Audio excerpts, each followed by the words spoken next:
Horns or no? No, let's leave the horns. We're going with the horns. Good morning, everyone, and welcome to another episode of Keeping Up with Conspicuous. Today is a Halloween special. I feel like I'm just going to be laughing the whole time. And I'm joined by the amazing AJ, who is currently Sully from Monsters Inc. And I know a fair few people will know of AJ's face, maybe not with his furry horns on top of his head. Um, but today we're going to be talking a lot of things about Power Platform, Pat Power Platform. Platform. There we go. I can't even talk this morning. And yeah, a little bit into it, insight into your journey. So, for those that may or may not know you, let's do a quick introduction. Not as Sully, but as AJ. Not necessarily. Okay, well, I'm AJ. I am a solution architect at the wonderful Kerv Digital. I'm a lover of Power Platform, love all my Microsoft tech stuff, and love going to all the community events. And sorry for being a bit late today. I was struggling to find someone to help me put the tail on, so we opted to leave it off. And we were debating horns or hat, but we went with horns. I think we stick with horns. So yeah, I have a variety of costumes, not just for Halloween, just for a bit of fun, and I get involved in all the Power Platform stuff on my day to day. So yeah, Absolutely. And it's interesting because obviously with yourself, you're currently a solution architect, so you've worked your way up the ranks. But how did you initially get into Power Platform? What was that? Have you always been quite techie growing up, or I would say so. I've always been interested in tech. I've absolutely loved it since a young age, from messing around when I was a kid and building my own little fun games to have some fun with, to actually trying to build my own little apps, which weren't always the best. But I was trying my best when I was a little bit younger. But I then moved into like freelance work, web development, web design. And while I was doing all of this, I landed a job in the financial sector at a bank. And there they did have some cool apps and systems, but I decided it was a good idea to try and upgrade some of those myself. all And right? eventually I was noticed by my good friend Paul, who was like, AJ, this looks awesome and weird. Would you do some of this awesome, weird stuff in an actual IT team? So he moved me over and he started me off with a lovely Power Platform team in the financial sector, which was a lot of fun. Oh And then wow. so yeah, started in development and then moved my way, obviously, while I was doing development, doing all the BA stuff, consultancy side inside of it. And then I did some freelance work alongside with a few different partners before I decided to transition to the wonderful Kerv Digital, which this purple dot represents. So yeah, Nice. I love it here.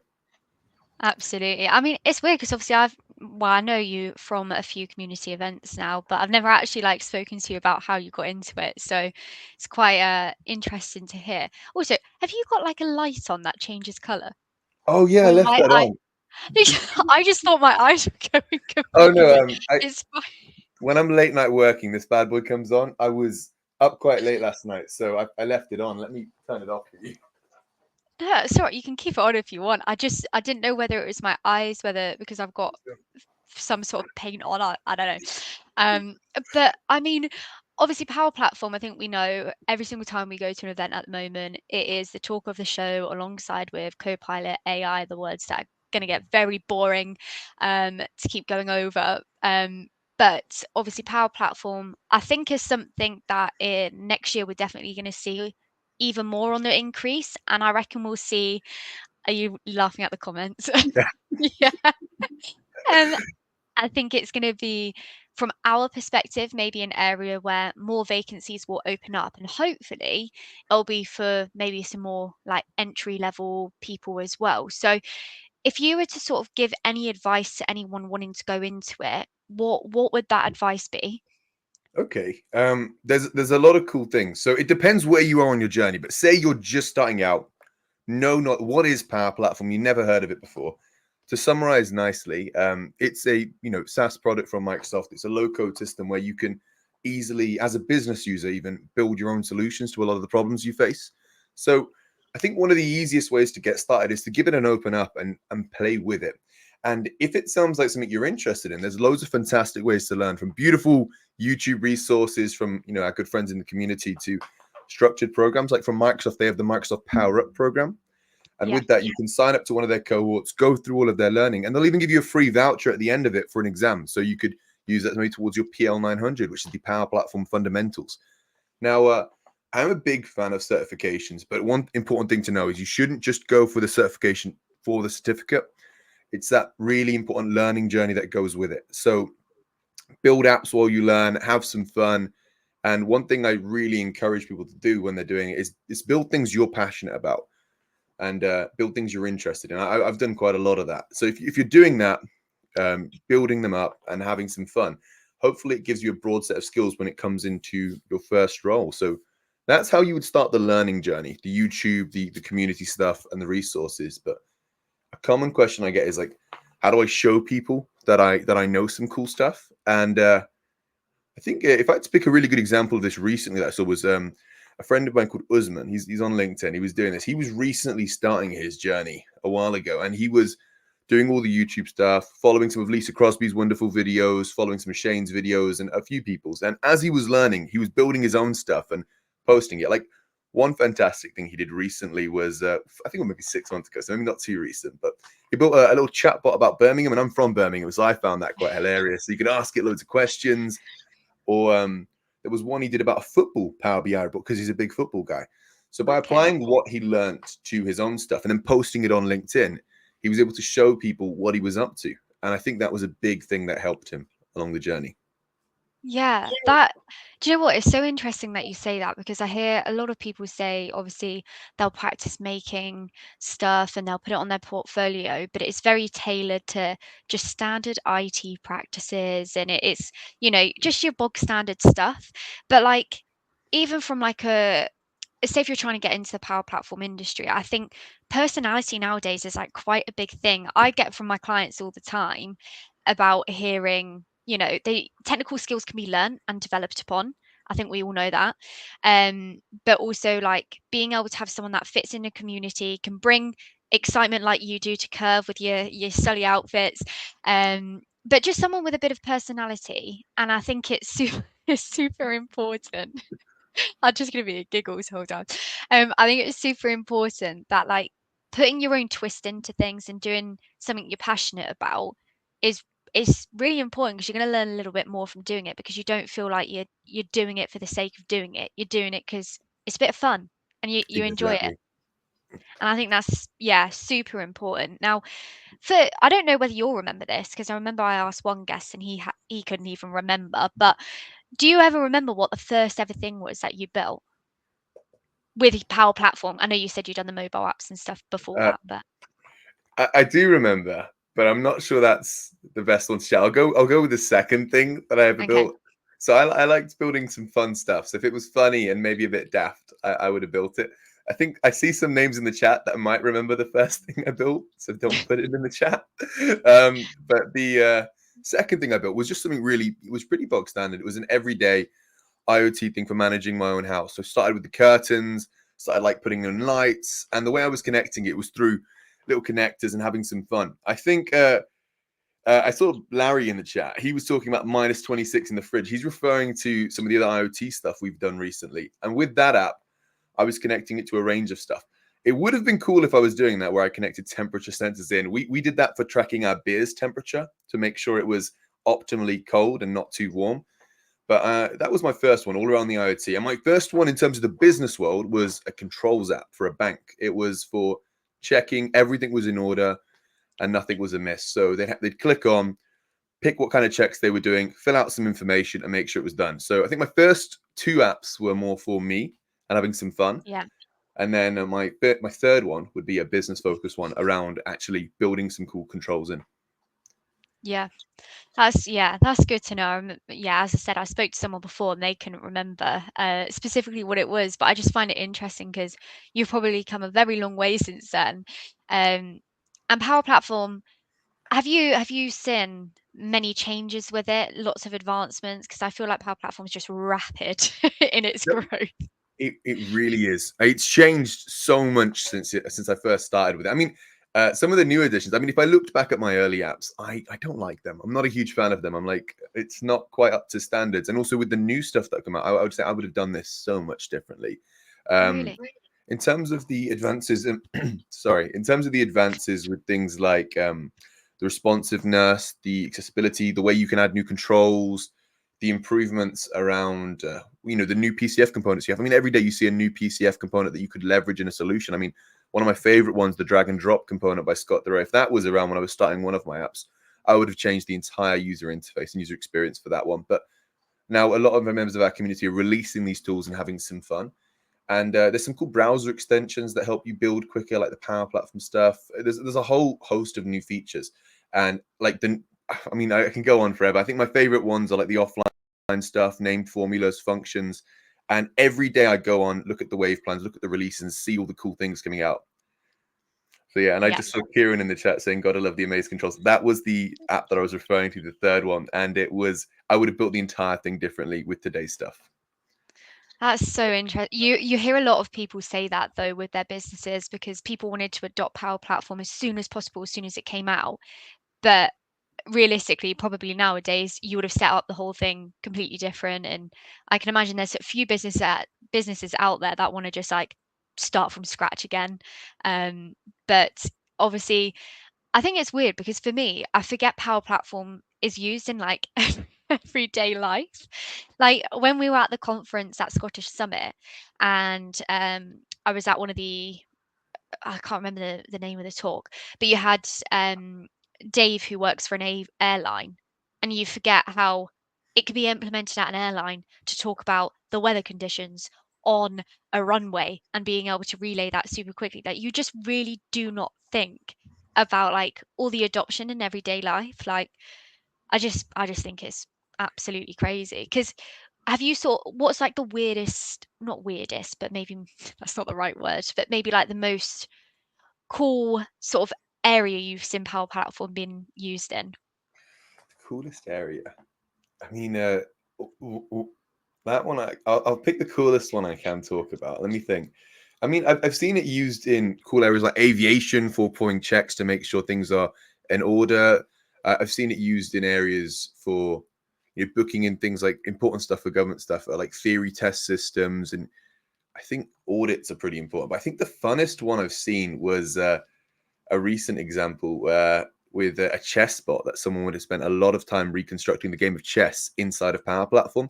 And I think my first favorite, probably the racing game. I love seeing games in Power Platform. So when I see someone that's going to have the way to build in like tic-tac-toe and something really fun, it shows me just how far they push the Power Effects low-code language and how far they go into it. I mean, Scott Durrell is in a really cool racing game inside of Power Platform, and he didn't cheat. I was no shit, but I was thinking he was going to use some like PCF magic, some JavaScript, some pro code behind the scenes to make it all tick beautifully.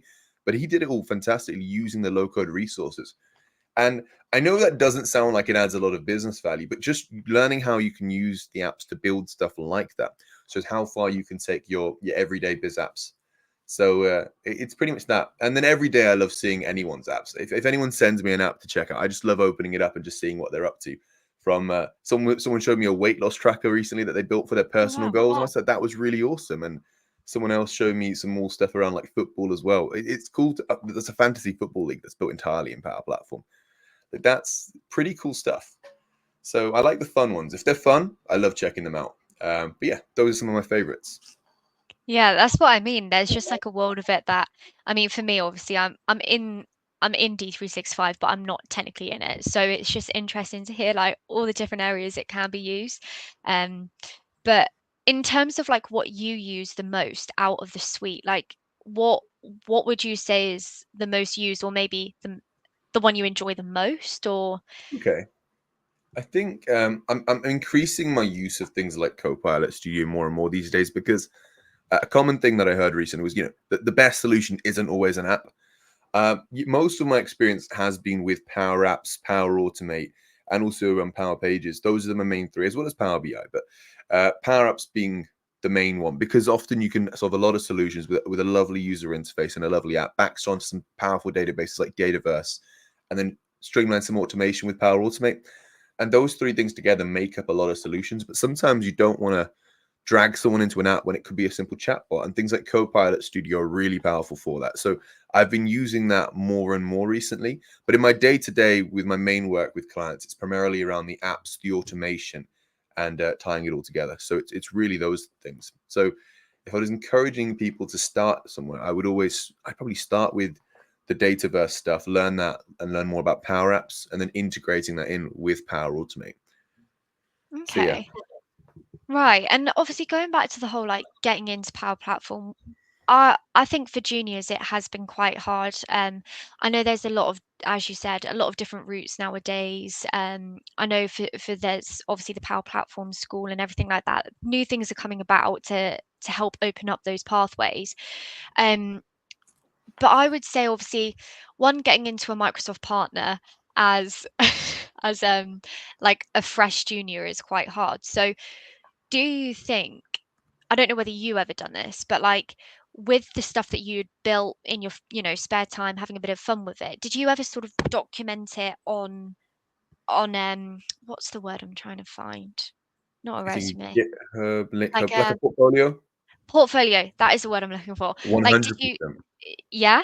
You know, I was speaking with I think the chap I was mentioned earlier, Usman. I was speaking with him last night before this, and I said, Usman, you've done a fantastic because you moved from banking as a junior directly into working for a Microsoft partner. That's a bit of a journey, and you had to be consistent with that. I said, give me something. What was the most helpful thing? And he said one of them was being consistent.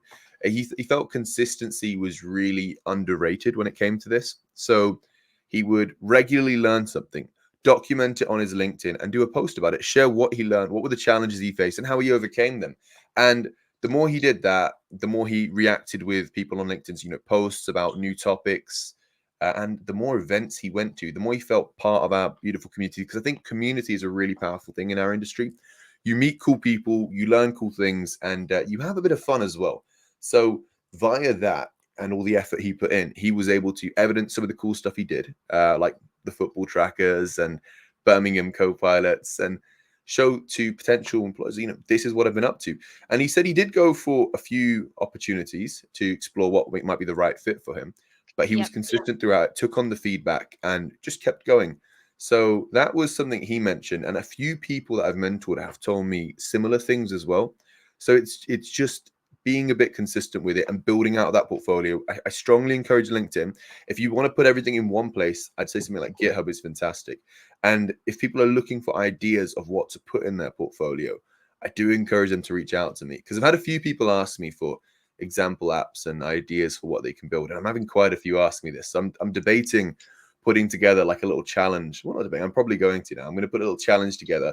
At first, encourage people to build something about what they're passionate about. If you're into something like music, build an app about that. But if not, I'll put a few examples on, and they can build out the solutions and send them to me, and I can give them my feedback on it. And That's so post good. it. That honestly, that just sums up the community though, because I know it's obviously coming from yourself and hats off to you because what I will say is out of everyone, you're probably one of the most approachable people ever. Like the first time I met you, I think was with Connor Doyle, wasn't it? And but he was like, "Yeah, you have to meet my mate AJ." Like you turned around and you're just so welcoming. But I think just the community as a whole is like that. So one, the challenge is a great idea. I think so many people will get on board with it for sure.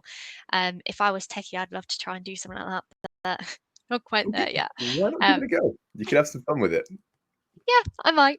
And then yeah, I just think it's getting people to step out of their shell. I think you touched on quite a good point about LinkedIn and the importance of it because it technically is like your own little portfolio. And just speaking on as a recruiter now, um, a lot of employers nowadays ask for links to LinkedIn profiles or they want to see a LinkedIn profile. And I think just documenting your journey, no one's going to judge you. Everyone will give you like a little bit of advice if you put what you're struggling with, then that will help you with your next one. You can put your fun points. I think it's just powerful. I strongly agree, and these are real projects. I know they're personal projects, but they are real. So if you're building something, let's say for a challenge, maybe it's something business focused, like a booking system or an inventory solution, or maybe it's something you're passionate about.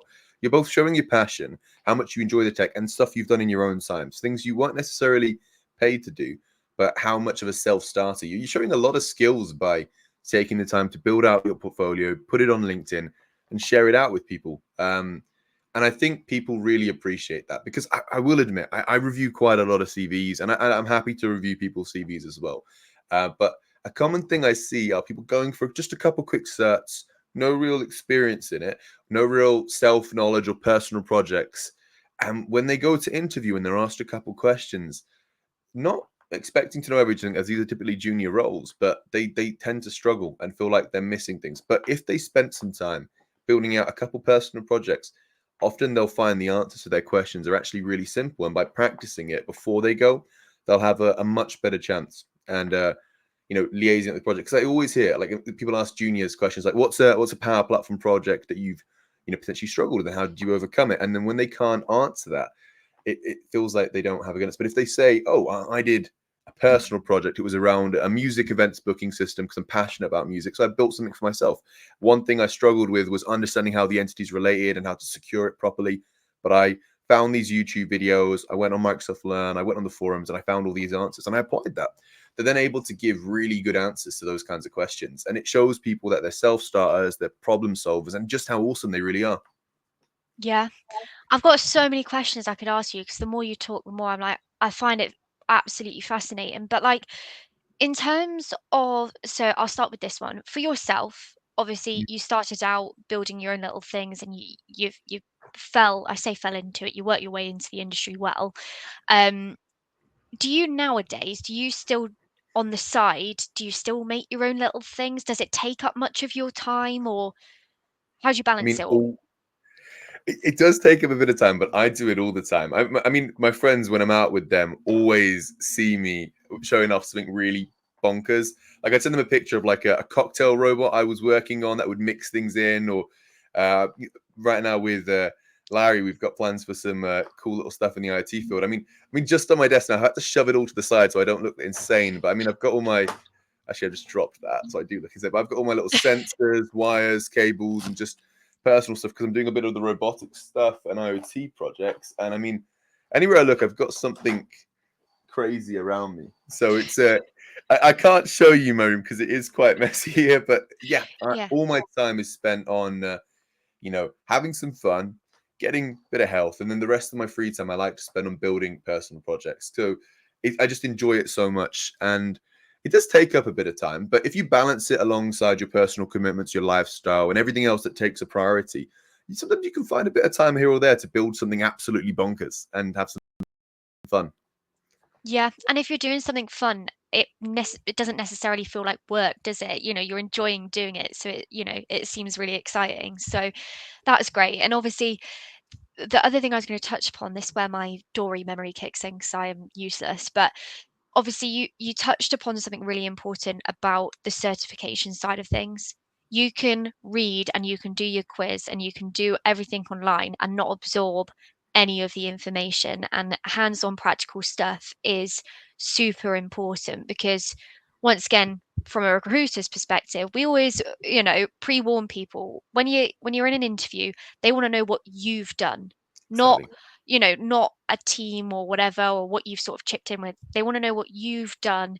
They're not looking for perfection, as you said. They want to know what challenges you face, like how did you overcome them. And if you haven't had a little play around and made something that you want to make or whatever it be, some I would argue, and I might get a few comments saying you're wrong, but I would argue someone who isn't yet in a Power Platform job and has been building their own apps and everything, or whatever it may be, outside of a job and doing lots and lots of that, getting practice, could be better than someone that's fallen into the industry, not been hands on yet, and obviously just done the certifications. I think hands on is the way forwards. I strongly agree with that, because sometimes I do come across people and I do wonder if they just sometimes I feel exams are more of a memory test. And I've come across people that struggled with certifications, but in their day-to-day job, they are absolute wizards. And I asked them, I'm like, out of interest, have you not decided to get certs? Is it just not something you're into? He goes, no, I have tried. I just, in terms of the structure isn't just for me. But day-to-day building works really well for me. I think one of my favorite things about our industry, oh, don't hit the mic, is that everyone's a bit different. They've got their own ways of learning, their own ways of Yeah. working. I work with a lot of people, and a lot of people in our industry are very maybe neurodiverse, and sometimes taking a step away from the work they're working on, going for a walk and coming back really works for them, and they build really quick, and they do fantastic stuff. So I think I love how understanding our industry is of that, but I don't think the certifications are as understanding of that. So sometimes, well, not sometimes, I think hands-on experience, practice, and having fun always outweighs the certs. And the certs are just something you want to get on the way to put on your CV to prove an accomplishment you've achieved. You've done your fundamentals, you've done your developer certification, and you've had some fun. So that's my perspective on those. And I think it really goes into when you apply for it, because those questions I ask for junior roles, I do ask what I consider to be quite fun and basic ones. I always start with my easy ones to try and benchmark where someone's at, and then I progressively go a little bit harder, and then I get an idea for where they're at, and then I stick around those kinds of questions. I'm not going to hit them with some crazy hard questions trying to trip them up initially. So if you've got experience, you can often answer some of those a bit easier. Yeah, I agree. I agree. I must admit, certifications come up quite a lot in some of my conversations, and it is quite a controversial topic, and everyone's opinions are obviously going to be different about it. Because a lot more companies are sort of saying you need this certification to be able to apply for jobs now. Whether that's right or wrong, there's, no right answer. Um, but obviously, I'm conscious of time, but it would be really interesting to know where you see Power Platform, because I know from our perspective, we're sort of seeing a lot more, say, BC jobs. They're looking for people with Power Platform experience as well. And it seems a lot of job roles at the moment are looking for that Power Platform on top. I know Andy Wingate, he is in the comments, and like his session at Scottish Summit obviously was about BC and then the Power Platform side. He is a purely BC man. Like he is the king of BC with that. Yes. But it's nice to see him. He's slowly learning, and he was showing us a few of his skills with their Power Platform, which he openly said, it's a whole new territory for him. But he's got to be open to learning a bit more about it. So would you agree with that? I strongly agree with that. And Andrew's an absolute legend, by the way. So I Yeah. strongly agree with that. So he's fantastic. And I think learning Power Platform is brilliant, because the whole Power Platform allows you to leverage over like 1,800 connectors, a bunch of tools, apps, automation, web portals, even a robotic process automation with the Power Automate desktop stuff and reporting. It's a whole suite of items that go together to make a beautiful solution, and connecting it in with things like Business Central and Dynamics products, first party products that are often built on Power Platform itself, is really really important. And I think with this growing landscape of people wanting business people to solve business problems, Power Platform is growing in that capacity. And I mean, I've heard of companies saying they're expecting people to have like basic Power Platform skills, or an understanding of, or the ability to learn basic Power Platform skills, just like they would with things like Excel, Office, and Word. And that growing appetite towards having business people with those skills is really interesting to me, because it means that there's a big shift in where the problems are being solved from IT departments more towards the business teams. So yeah, it's a pretty cool ever changing bit there. Yeah. I mean, I think it's just bizarre how, as you just said, it's now being sort of considered that potentially in the near future it could be like Word, Excel, and those basic foundations. So that's the first time I've heard that. So that's pretty cool. And do you think there's any sort of other advancements that we're yet to see with Platform? Like, what do you think the future of it holds at the moment? It's pretty awesome. I think I may not be the best expert to comment on, but what I will comment on is that I'm seeing that big shift moving from big IT teams to more solution solving in the business areas. And that's what's common with things like federated development and citizen development approaches. And with these shifts and more power in the Copilot space, where Copilot's helping people make, I think, some of the simpler problems people can often solve themselves. And the more complex stuff will still remain with the IT teams, where you need to integrate with a range of functions and do some really cool magic. So I'm seeing a big shift in some of the low hanging fruit and easier and maybe more boring solutions actually being solved by the business areas themselves, using things like Copilot and using Power Platform. And the more complicated stuff that I would probably call more fun will probably still sit with the IT. And that's where I'm seeing that shift. So maybe less things that are low priority sitting in a never changing backlog. Those things would often be handled by the business areas, and those high priority items might still stick with those federated teams. That's the shift I'm seeing. But every day I look at the platform and I see something new, and every day I see a new shift and something really awesome. So it's this thing's always changing. So don't quote me on that. Yeah, I was about to say it's probably quite hard, like to have a prediction because it's just so many new things come out with it, and maybe one direction you think it's going in, it then something new comes out, and you're like, ah, maybe it's Yeah, going to go this way. So, I mean, it's quite exciting. I think that's one of the nice things about being in IT. You're always kept on your toes. You can't be complacent with it whatsoever. Um, exactly. and that's probably quite nice, especially for someone who is creative like you. You as you're holding your tail that is not in your tail. I feel I like do. this it's just I like very to fiddle with things. If you see me on calls, you'll always see me with something wacky in my hand from I still have the teddy bear we got from the last user group we attended. So is that the uh, dig pack ones? yes, it is, and Yeah. I've got the little "I love user group" sticker on the back of it. So yeah, my little home office is filled with weird and wacky things for me to just play with while I'm on calls, and it's a lot of fun. So yeah, sorry about that. It's all right. I mean, my office is now I'm going to more user groups and stuff. Like I won the Lego at the last one, so I'm not even Yeah, a Lego person, but my partner is, and he's plonked it up, and we've now got Darth Vader, which is great, you know. So I feel like the more user groups I attend, and the weird and wonderful stuff we win oh is yeah. gonna be out and about. 100%. You're always filling your house with more weird things whenever you go to user groups, and I strongly encourage people looking to start out to attend those. And if you're looking for some, if you're in Yes. the UK, strongly encourage checking out. There's a lot on LinkedIn around the user group stuff. You can find a lot about them on the forums, and I think D365ppug.com is the one for the D365 guys. And there's some really nice ones. If you're near some of the see Christian in the chat with the nice customers. If you're near some of the other ones, there's the Bletchley Park AI one. That's just Yeah. fantastic. There's loads in Birmingham. There's a Black Country one near me. So there's a lot around, and you can meet like-minded people. Grab random swag, not Sully's tail, but probably more like little teddy bears that are branded and loads of other little stickers and merch, and you have some fun.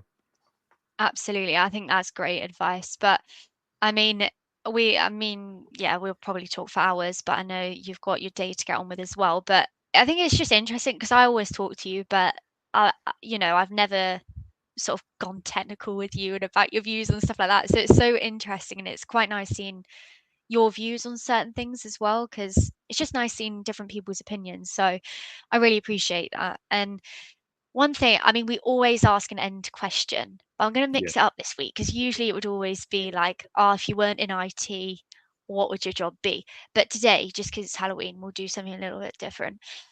If you were to have one superpower, what would it be? I don't know if that's Halloween themed, but we're going to go with it. No, I like it. No, I'd go with super speed. I can bolt between things super quick. I could go see my friends up in Huntingdon quickly, run down to London, see them there, go to Birmingham. I could travel around. So actually, maybe teleportation would be a cooler one. But I think Yeah, both have their pros and cons. So if I could bolt between events, it would be really handy. And I'm known by some of my friends because I'm always on, working a bit later because I enjoy what we do a lot. I show up a little bit fashionably late for some of our evening events. So if I could teleport there, that would be really awesome. But yeah, that would be a good one. I think and that would be mine as well. Save on the travel fares as well via 100%. trains or planes because they're super expensive. And then everyone will get fed up of me at the community events. I'll just teleport to Vegas, Albania, Slovenia. I'll just show up everywhere. Right now, I'm having to fly there, so they're not. There's a huge cost there. But in terms of that, I could just teleport in, say hi, and then teleport to the next one. I heard from the plane back from Scotland, you still had your purple cowboy hat on. Is that Yeah, right? that is true. There's a video of me with I think Stephanie Stacey recorded it with me and my friend Matt having a silent disco on the plane. We he was telling me he was a bit of a nurse for life. So we tuned in our music together, and we were like we synced playlists and let's have some fun. So we're just like dancing, and then we look over and I see Stephanie record. So I No, pretend that video. It looks quite cool, but I also look quite insane. But yeah, uh, he says sat in a Sully suit. that's it. But This is touch on us up. the internet now. You know what? Fair play. Everyone can they can see me in my gorgeous sully suit. I got this one specially for this year. We've got a Monsters Inc. theme event going on later this evening, so hopefully me and Mike are going to rock it with these. So it's going to be awesome. But yeah, Absolutely. on the are we on in terms of time stuff? How long did we have for this one out of interest, or have we run over slightly? We have only run over by 5 minutes, to be Okay, fair. well, one thing I wanted to mention, if possible, I know it's the Yeah, closing with the superpower thing, was it's fine. I touched on the challenge stuff. So if anyone wants an over challenge, I'm gonna do a post with some stuff because I've had a lot of people messaging me, and it's really cool to see enthusiastic people. So a bit of homework. I'll post some stuff. You guys build some fantastic solutions. Send them to me for feedback, and I will just give you them. And on the other side, I was having a call with someone last night for a mentoring thing. And one thing they said to me really stood out when I was telling them to, go for some opportunities and jobs. They were looking at the little apply counter on LinkedIn, and they said so many people are applying, they're not going to pick me for this one, so I'll go for the next one. And I just want to say, exactly, Lisa. It really hit me in the feels, and I was like, no, no, no, no, no, apply. You don't know if you gain some experience from it, or maybe this is the one for you. And if you don't apply, is that what they say? If you don't compete, if you don't go for it, you're definitely not going to get it. So always apply. And that stood out to me. I'm not going to name the person last night, obviously, but Yeah. one thing I'd obviously say is don't not apply. And if you see those big counters on LinkedIn, ignore them and just go for it. If it looks like something that you're interested in, just go for it. I'm going to add to that and just say absolutely apply for it. If I could say stronger language, I would apply for it because as a recruiter who does the job posts on LinkedIn, I oh my goodness, the amount of applications I get and probably about five. We could have over 100 applications, and the majority of them are not even tailored or suited to the job. So don't let a number put you off applying because honestly, the the competition, I'll say in quotation marks, it's not competition, but it isn't as big as you're thinking. I can hand on heart tell you that. So apply for the job, put yourself out there. And even if you don't get a call up, just keep putting yourself out there. Have the interviews, you'll build up confidence, you'll get used to the type of questions that are being asked, and it's just experience. Get yourself out there. So I think that's good you touched on that. 100%. Well, no, it's really good to hear that from your perspective as well, because I didn't actually know just how big the number difference is. But you've heard it from Lucy here. So apply. It's not just me saying it, Lucy's saying it as well. Absolutely. So, I mean, what we'll do, AJ, if you let me know when you're posting about your stuff as well, I'll share it on my feed to everyone so it gets Awesome. a bit more reach so people can reach out to you as well. I think it's lovely what you're going to do, and the fact people can turn to you and ask questions I think is lovely. Obviously, should anyone else pop any comments after we're live, if there's anything you want AJ to answer, he can either do it on the post or connect with him and reach out to him because I'm sure he'll be happy to have a conversation. um but honestly, thank you so much, and I know I say it a lot, but it's great to have people like you on here who are just so positive about the industry. You've got a huge passion for it. It's just nice. It's just nice. And it makes me enjoy working in this industry because I had no clue about D365 before I started recruitment. So it's super nice to have these conversations. It's a lot of fun, and thank you so much for having me and Sir Pumpkinbeard on. We've really enjoyed it. And if I can't answer questions, message them through to me. He's on it. He's got you back. He is on it. Amazing. Well, AJ, thank you so much. I'll probably see you soon at another event anyway. Um, but everyone else, have a lovely Halloween. And thank you for tuning in. So we'll see you next week. See you next time. Take care. Have a lovely one.